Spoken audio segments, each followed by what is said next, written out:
¿Qué tal amigos? Bienvenidos a un programa más de la Academia Opina. Actualmente es muy común hablar sobre la economía del hogar, que se puede definir como un microentorno en el cual las familias ahorran, invierten o gastan.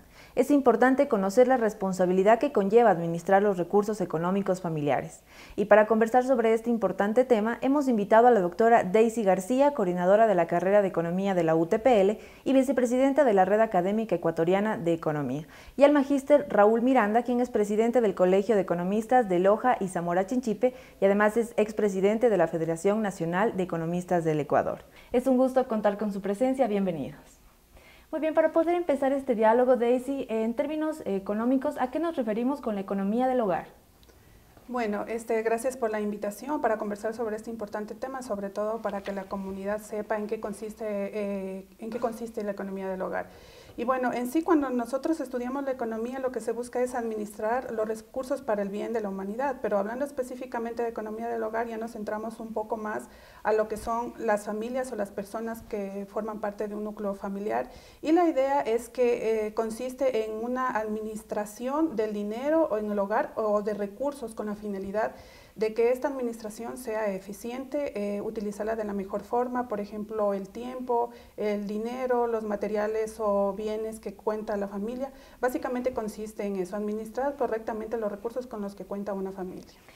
Doctor, coméntenos, se dice comúnmente que la mujer es quien administra, ¿no?, en un entorno familiar el dinero. ¿Qué tan cierto es esto?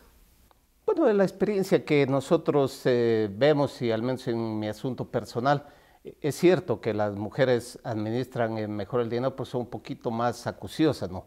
Pero aquí dentro del tema que estamos conversando, lo que es la economía familiar, es importantísimo que a través de este programa y todos los adicionales que se puedan dar, inclusive de la misma universidad, se fomente algún tipo de evento o seminario para que a las familias se pueda dar, aunque sea un pequeño curso de lo que es una economía familiar, de cómo se deben manejar los presupuestos para que más adelante no se tenga problemas. Es decir, que la gente en definitiva aprenda a diferenciar muy bien lo que son los ingresos, los gastos, ahorro, inversión, para evitar cualquier inconveniente en el futuro. Dentro del entorno familiar, entonces, ¿cuál es el rol que desempeñan los hijos en el tema del cuidado de la economía del hogar? Nosotros como padres debemos tener la enorme responsabilidad de educar a nuestros hijos desde pequeñitos, no cuando ya están jóvenes, porque ahí es muy difícil. Desde pequeñitos, así como les enseñamos, y debemos hacerlo, enseñarles principios, valores, para que aprendan a vivir en esta sociedad en las condiciones que todos queremos.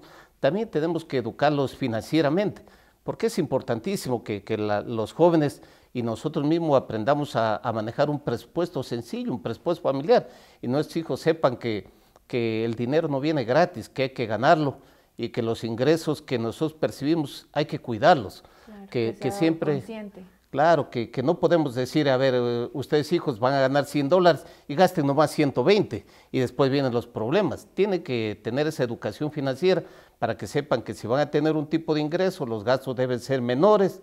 Así es. Tienen que tener una proyección de ahorros para invertir y todo ello. Es importantísimo que se eduque a los hijos en el entorno familiar para que hagan conciencia y más adelante no tengan problemas. Muy bien.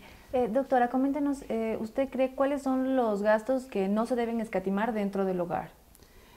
Bueno, antes de añadir eso, también quería acotar a lo que mencionaba Raúl, y es que realmente en el entorno familiar no solamente tienen que ser responsables o tener la cultura de las finanzas domésticas, los padres de familia o las cabezas de hogar, sino también los hijos. Eso es muy importante. El entorno familiar lo conforman todos y a la final todos hacen los gastos, ¿no? Entonces, y además otra cosa también importante que se suele pensar erróneamente es que se puede hacer economía del hogar si en la familia hay un economista, y no es así. Economía del hogar la puede aplicar cualquier lugar donde se estén percibiendo ingresos y sobre todo que se quieran manejar de la mejor forma los recursos. Ahora, en cuanto a los gastos, es importante también, como ya lo mencionaba mi colega, tener un presupuesto. Es una herramienta imprescindible cuando se hace economía del hogar, tener un presupuesto. Y ahora actualmente las facilidades que nos da la tecnología, sobre todo los que manejan muy bien el internet, es que tenemos presupuestos ya hechos en línea, que por ejemplo ahora de hecho algunos estudiantes los manejan, uno se encuentra hechos en Excel, la persona de la familia lo puede bajar, puede hacer sus cuentas, ya están hechas las fórmulas, Si, por ejemplo, uno se empieza a gastar demasiado, el mismo presupuesto le empieza a lanzar una especie de semáforo rojo. O sea, hay esas facilidades, pero también para la familia que no lo puede hacer y ver si está gastando más de la cuenta, lo puede hacer también manualmente, porque es cuestión de nada más registrar ingresos y gastos. Ahora, sí hay que tener un poco de cuidado con el endeudamiento. El hecho de que estemos pasando, por ejemplo, en un determinado mes o un año, una bonanza económica, no significa que siempre va a ser así. Pueden haber problemas que a lo mejor uno no se pensaba, por ejemplo, una emergencia médica o de un momento a otro algún miembro de la familia que era el que percibía ingresos pasa a formar parte de los desempleados. Entonces siempre hay que tener un resguardo en cuanto a un ahorro, por ejemplo, y tener cuidado siempre con el endeudamiento, porque como lo digo, no siempre se va a tener una bonanza. Muy bien. Doctor, sabemos ahora que es muy fácil conseguir tipos de créditos bancarios, tarjetas de crédito. ¿Cuándo cree usted que es conveniente que una familia pueda endeudarse? Pues nosotros debemos de alguna manera darnos tiempo y visitar las instituciones financieras, tanto a nivel de bancos como de cooperativas, y procurar conseguir los créditos más bajos. Aquí en el Ecuador es terrible que nosotros tengamos la moneda del dólar y veamos que hay créditos que están sobre 20, 25, 30% en dólares. Eso no es correcto, no es legal.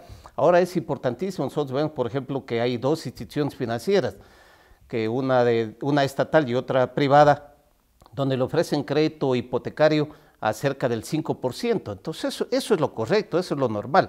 Ahí lo que hay más bien que mandar el mensaje a las familias que administren bien su dinero, que cuando tienen problemas procuren no entrar, por ejemplo, a la central de riesgos, porque el momento que usted entra a la central de riesgos va a solicitar un crédito en estos bancos o en cualquier otro, le ponen su cédula, le miran la central de riesgo y no le dan un centavo. Entonces, desde ese punto tenemos que educarnos financieramente para poder, no caer en este tipo de problemas y darnos tiempo para recorrer a las instituciones que sí lo hay ahora, donde realmente le hagan una tasa de interés que sí vale la pena endeudarse.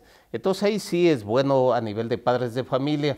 Nosotros si estamos pagando un arriendo a lo mejor de unos $400 de un departamento, el crédito de alrededor de $70,000 que le ofrecen, que es la primera etapa que le dan, usted paga alrededor de cerca de $500 mensuales, pero la casa ya es suya o el departamento ya es suyo.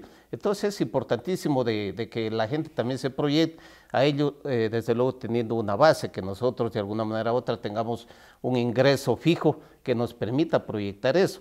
¿Qué tan recomendable, hablando de las tarjetas de crédito, sea que un hijo acceda a una extensión de tarjeta de crédito de los padres? Si nosotros como padres vemos que nuestros hijos son absolutamente responsables y saben manejar una tarjeta de crédito, y yo diría que no hay ningún inconveniente en entregarle una extensión a un hijo. Pero si nosotros vemos con todo el cariño y respeto que nuestros hijos no se han educado financieramente, le damos una extensión, viva la fiesta, el fin de semana de la tarjeta de crédito, y ahí vienen los problemas. Entonces, con todo el cariño y respeto, pero no es prudente si la gente no tiene absoluta conciencia de cómo debe invertirlo al dinero. Muy bien. Bueno, hay también, hay que tener un poco de cuidado, por ejemplo, en cuanto a las tarjetas. De algunos estudios que hemos revisado, es más recomendable, por ejemplo, si es menor a 18 años o está todavía en la universidad, lo más recomendable es darle una tarjeta de débito, y este débito con un monto específico mensual. Por ejemplo, le van a dar al hijo 100 mensuales, pero porque ven que eso revisa. O sea, claro, eso es lo que utiliza. Y también algo adicional que la familia debe tener cuidado es que hoy en día también, sobre todo los que perciben un ingreso estable, se les hace el ofrecimiento de 1, 2, 3 tarjetas de crédito. Hay que ver también qué tan beneficioso es. ¿Necesario tener 2, 3 tarjetas de crédito o es suficiente con uno? Y sobre todo si la familia tiene la disponibilidad de pago, lo recomendable es que el pago se haga al contado. Si se tiene la disponibilidad de pago, no es necesario incurrir a una tarjeta de crédito que se cobran tasas de intereses. Y si no se tiene la disponibilidad de pago, pues utilizar las tarjetas de crédito. Como lo decía bien Raúl, esto va anexo un poco de educación financiera. Saber si la tarjeta le da, por ejemplo, diferido 3 meses con intereses, sin intereses, todo basándose siempre en la disponibilidad de pago, porque lo que también se busca con la economía del hogar es que la familia un poco evite estar en riesgo de sobreendeudamiento. Usted también anteriormente hablaba sobre eventos inesperados, ¿no? Quizá enfermedades, quizá inclusive el desempleo. ¿Cómo la familia debe actuar en frente a este tipo de casos? Bueno, se asume que si la familia ya tiene un presupuesto realizado mensualmente y en este presupuesto, por ejemplo, se recomienda que se incluya dos rubros importantes, uno destinado al ahorro y otro destinado a eventos inesperados, o incluso en algunos casos se sugiere que se incluya un monto mensual destinado a pagar algún tipo de seguro, que le prevenga a más de, por ejemplo, si es el que le paga el Estado, también un privado, para que, por ejemplo, un seguro de automóvil, si es que lo tiene y si lo considera necesario. Es que eso también lo tienen que analizar, no porque tiene automóvil es necesario que tenga un seguro, o si ve, por ejemplo, tiene niños muy pequeñitos, las familias se acostumbran así a tener un seguro privado por el hecho de que hay una tasa alta de que los niños pasen enfermos constantemente, entonces el seguro les ayuda un poco a cubrir esto. Muy bien, vamos a cerrar este primer bloque y amigos, ya regresamos con más de la Academia Opina y vamos a hablar acerca del ahorro familiar. Siga con nosotros.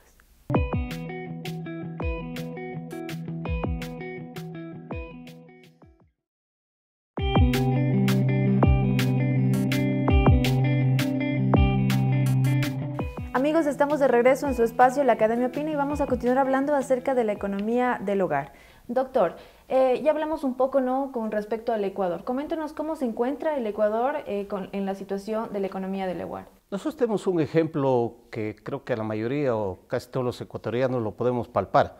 Tuvimos la administración de un expresidente donde no ahorró nada en el país, se gastó todo, absolutamente todo. Y eso solo podemos poner de un pequeño ejemplo en la familia. Si nosotros como padre de familia no preveemos algo, no ahorramos algo para potenciales eventos que no estén programados o cualquier cosa que se nos pueda dar, simplemente vamos a tener problemas como lo tiene el país. Entonces a nivel familiar es importantísimo que las parejas conjuntamente con sus hijos, todo eso, tengan esa cultura del ahorro. Si a lo mejor uno dice a veces el ingreso no me alcanza para ahorrar, pues entonces hay que bajar los gastos. En vez de comprarme un celular de $500 por sí, me compro uno de 200. En vez de estar comprando tanta comida, chatarra, decir que comprar gaseosas, comprar una serie de cosas, no compro nada de eso y compro lo esencial y ahorro. O sea que nosotros como familias debemos aprender a ahorrar. A nuestros hijos tenemos que decirles que tienen que aprender a ahorrar. Si vivimos en una situación muy difícil, pues yo no puedo comprarte zapatos de marca, hijo, pues te compraré zapatos de los nacionales, aquí entran las prioridades, que no son malos, y de paso que apoyamos al sector empresarial ecuatoriano. Entonces ya sí hay una serie de cosas que uno puede de alguna manera u otra bajar los gastos y tener un poquito de ahorro, y con esa cultura de ahorro que debemos tener todas las familias, prever cualquier asunto, porque ya tenemos un problema a nivel nacional. Hay mucho problema a nivel de las familias, la economía no se recupera, sigue más bien incrementándose el desempleo, el subempleo, y eso afecta muchísimo a los hogares. Y si no tuvimos previsión de guardar algo para este tipo de eventos, vamos a tener problemas. Así es. Doctora, hablando ahora sobre este tipo de lujos, ¿cuándo cree usted que es quizás recomendable que la familia opte por ese tipo de lujos? Bueno, cuando se tiene la capacidad de pago, o sea, eso es primordial, y por eso también, nuevamente insisto yo, es en el presupuesto. Una familia que no tiene presupuesto no está haciendo economía del hogar. Sí, entonces estos lujos, si se tiene capacidad de pago, y lo recomendable también es que uno se endeude en algo, en un tipo de inversión. Lo que no es recomendable es que uno se invierta en bienes que sean ocasionales, por ejemplo, gastar demasiado en alimentación, en entretenimiento, o gastar demasiado en lo que es vestimenta que no es necesario, que más bien, por ejemplo, gastar en lo que tiene que ver con una vivienda o que tiene que ver con la colegiatura de los hijos. En eso sería recomendable endeudarse. Y el tema del ahorro, ¿dónde usted cree que es importante ahorrar? ¿Sería en la entidad bancaria o en la casa? ¿O dónde se podría hacer la cultura del ahorro? Bueno, la cultura del ahorro existen las entidades bancarias. Lo recomendable sería, una vez que uno se eduque financieramente, o sea, conocer estos productos y servicios bancarios, cuáles son los beneficios, la tasa de interés que nos pagan, colocarlo ahí, o bien se decide invertir o bien se decide ahorrar.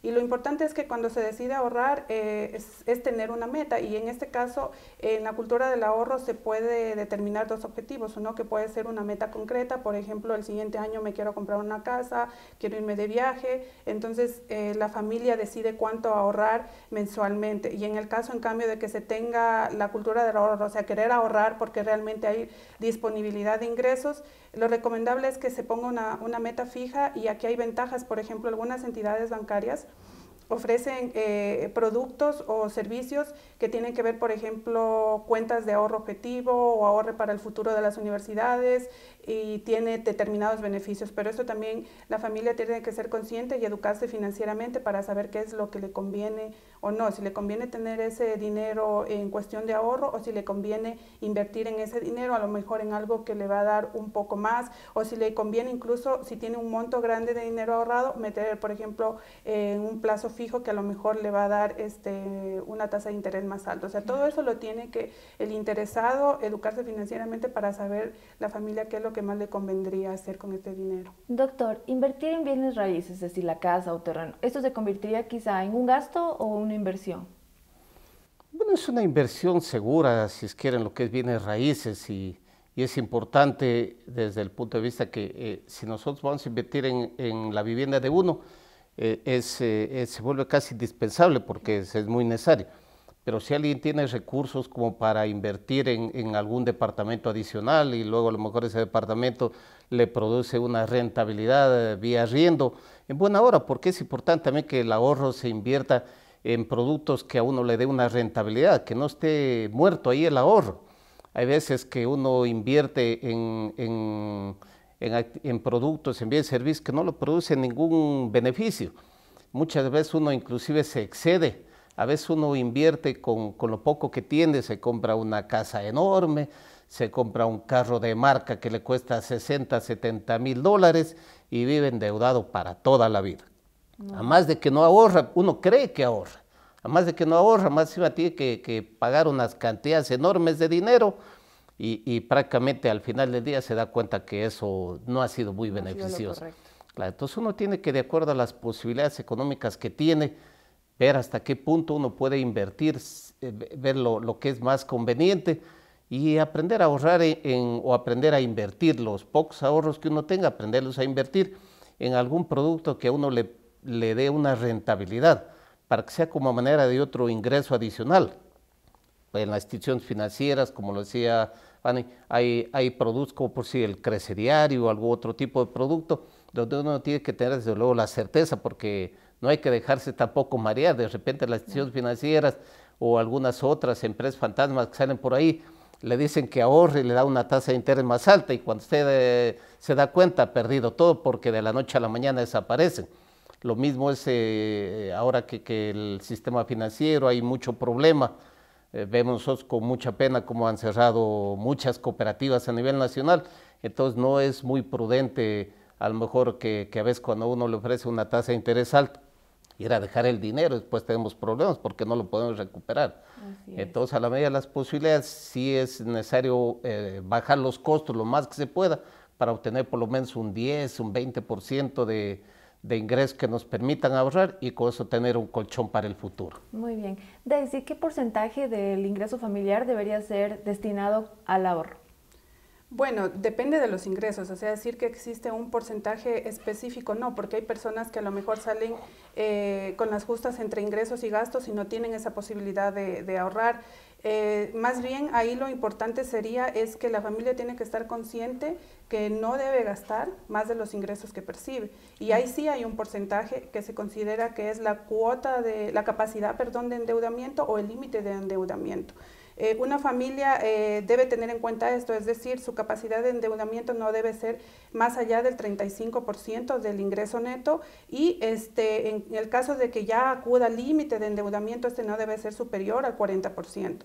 Si la familia supera el 40% de los gastos, es muy posible que la familia esté entrando a una fase de un riesgo de sobreendeudamiento. Entonces, en esto sí hay que tener cuidado, y hay que también recalcar que no solamente se puede hacer ahorro monetario, es decir, en ese momento de los ingresos que percibe, sino también uno se puede ahorrar de pagos de costos fijos o corrientes que se está haciendo durante una vida normal de una familia, por ejemplo, aplicando prácticas ambientales, que son ahorro del agua, de la luz. Ahora veía que en la empresa eléctrica, por ejemplo, le dan un folleto en el que le dicen, mira, estas horas son en las que tú puedes ahorrar más la luz, y obviamente eso le va a implicar menos gastos, y además de eso, si tú gastas menos de estos vatios, tú vas a recibir, vas a pagar menos. Entonces es una forma de ahorrar. Lo mismo pasa con el agua, más de ahorrar, que eso tiene, se denomina prácticas ambientales, a más de ahorrar y se está apoyando también al medio ambiente. Son otras prácticas intermedias que también pueden ayudar al ahorro. Muy bien. Doctor, para finalizar ya esa entrevista, ¿nos puede tal vez mencionar algunos tips de ahorro para la ciudadanía? Hay mucho texto a nivel local, nacional, internacional, donde por lo menos le dice que debería ahorrar por lo menos un 10%, por lo menos. Entonces, si le dice, por ejemplo, a ver, nosotros nuestros hijos, que tengan alrededor de unos 10 años por sí, empezamos a ahorrarles inclusive unas cantidades bajas, 10, 20 dólares, multiplicamos por los meses, por los años que ellos lleguen a una edad alrededor de unos 45, 50 años, tenemos esa cantidad fabulosa de dinero. De luego habría que hacer los números, pero a veces nosotros no tenemos esa cultura del ahorro, entonces ahí vienen los problemas. Pero como digo, volviendo a lo suyo, nosotros tenemos un ingreso fijo a lo mejor de 100 dólares, tenemos unos gastos de alrededor de 100 dólares, bueno, entonces ahora ya los fines de semana ya no puedo salir a comer en los salones, ya no puedo comprarme a lo mejor ropa de marca muy cara, hay que buscar otros lugares donde realmente le den a precios razonables, porque no, aquí en el Ecuador no entendemos cómo en la mayoría de los centros comerciales manejando dólares le bajan el 50, el 70%, o sea, eso no es correcto. Entonces las cosas que afuera valen 10 dólares, aquí nos las venden en 40, 50 dólares, como que estuvieran manejando los sucres que teníamos. Entonces nosotros como padres de familia, y eso es el mensaje, debemos aprender a comprar, debemos darnos el tiempo y aprender a escoger dónde debemos hacer nuestros gastos.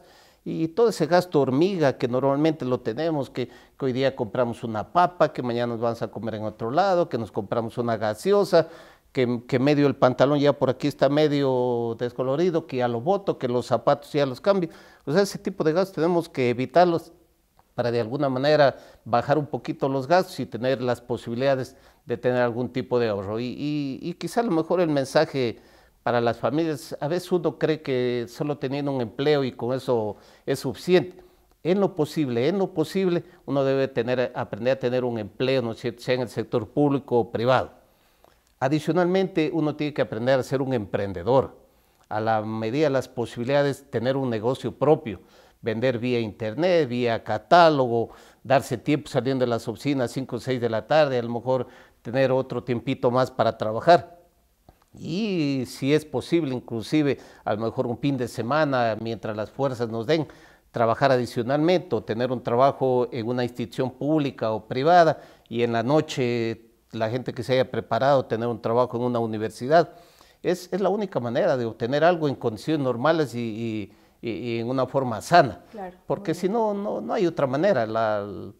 Tenemos que nosotros de alguna manera a los jóvenes especialmente, hay mucha gente que cree que es cuestión de entrar al sector público y de la noche a la mañana salen con mucho dinero. Esa cultura no es bueno, no es conveniente, porque eso se está metiendo como patrón de pensamiento en la gente y no es bueno. Entonces nosotros como padres de familia debemos desde pequeñitos educar a nuestros hijos y que ellos aprendan más bien a manejar sus presupuestos, y ello les va a evitar un dolor de cabeza más adelante. Muy bien, claro, también poder y saber organizar nuestro dinero. Muy bien, queremos agradecerles por su presencia, ha sido un gusto poder conversar sobre este tema tan importante. Recuerden que la economía familiar no depende exclusivamente del padre o de la madre, sino de todos los miembros de la familia. Esperamos que este tema le dé directrices de cómo sobrellevar la economía del hogar. Este ha sido su espacio, la Academia Opina. Hasta la próxima.